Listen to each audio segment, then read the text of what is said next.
नमस्कार प्रिय दर्शकों, आज हम आपको लेकर चल रहे हैं एक ऐसी दिव्य यात्रा पर जो केवल अग्नि पुराण के अध्याय 371 से 383 तक वर्णित है।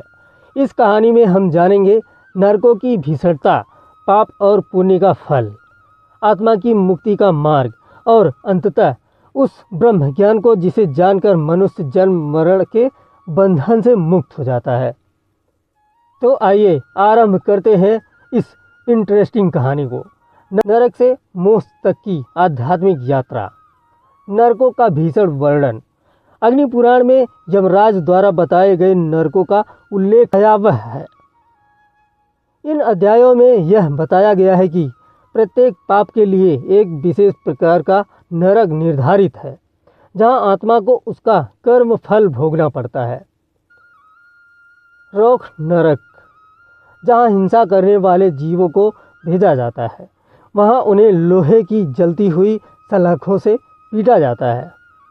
अंधतमस नरक, यह पंखड़ी और गुरुद्रोही आत्माओं का स्थान है, जहां चारों ओर घना अंधकार और नष्ट होती चेतना है। कूटसालमली नरक, यह नरक व्यभिचारी लोगों को मिलता है। वहां कांटों से भरे वृक्षों पर उन्हें उल्टा लटका दिया जाता है। आत्मा की यातना और वैराग्य की ओर पहला कदम। एक बार एक ब्राह्मण आत्मा अपने कर्मों के कारण तामिश्र नरक में गई। वहां उसे बार बार मृत्यु और पुनर्जन्म की पीड़ा सहनी पड़ी। वर्षों तक यातनाएं सहने के बाद उस आत्मा में विवेक जगा और उसने पश्चाताप करना शुरू किया। पश्चाताप के शक्ति से ही उस आत्मा को नरक से छूटने का अवसर मिला। उसने यमदूतों से प्रार्थना की और वह यमराज के समक्ष प्रस्तुत की गई। यमराज बोले, हे आत्मा, तेरी भीतर अब ज्ञान का प्रकाश हो चुका है। यदि तू इस जन्म में सच्चे भाव से तप, सेवा और ध्यान करेगा तो तुझे मोक्ष की ओर मार्गदर्शन मिलेगा। यहाँ से आरंभ होता है आत्मा का वैराग्य, वह पहली सीढ़ी जहाँ मनुष्य सांसारिक मोह को त्याग कर आत्मज्ञान की ओर उन्मुख होता है। मोक्ष के मार्ग पर आध्यात्मिक साधना। अब आत्मा का पुनर्जन्म एक ब्राह्मण कुल में हुआ। वह बाल्यकाल से ही तप, संयम और वेदों के अध्ययन में प्रवृत्त हुआ। ज्ञान योग, वह आत्मा वेदांत का अध्ययन करती है और जानती है कि अहम ब्रह्मास्मि, मैं आत्मा हूँ, न शरीर न मन। ध्यान योग, वह प्रतिदिन ब्रह्म मुहूर्त में उठकर ध्यान करता है, सांसों के साथ सोहम का जाप करता है। धीरे धीरे उसकी चित्त वृत्तियाँ शांत होने लगती हैं। कर्म योग, वह निस्वार्थ भाव से समाज की सेवा करता है।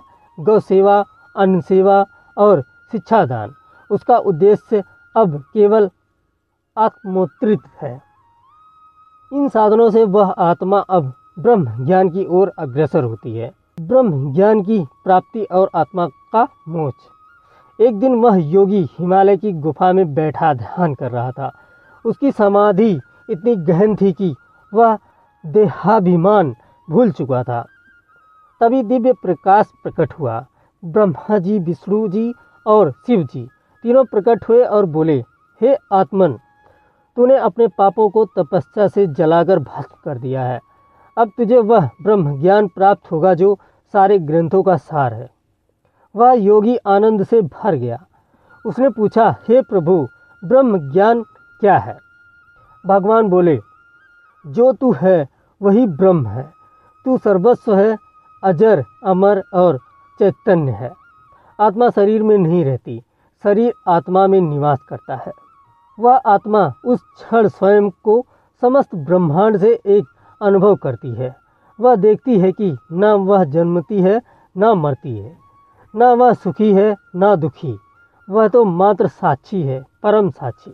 इस प्रकार उसे आत्म साक्षात्कार होता है। आत्मा की अंतिम मुक्ति। अब वह योगी शरीर त्यागने को तत्पर है। वह उत्तर दिशा की ओर मुख कर शांत बैठ जाता है।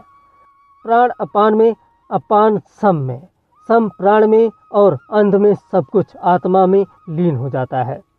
शरीर गिर जाता है लेकिन आत्मा उस ब्रह्म से एक हो जाती है, जैसे बूंद समुद्र में मिलकर समुद्र हो जाती है। इस प्रकार उसे मोक्ष की प्राप्ति होती है, वह जन्म मरण के चक्र से मुक्त हो जाती है। अगर आपको यह कहानी पसंद आई हो तो लाइक करें, शेयर करें और हमारे चैनल को सब्सक्राइब करना ना भूलें। Thank you.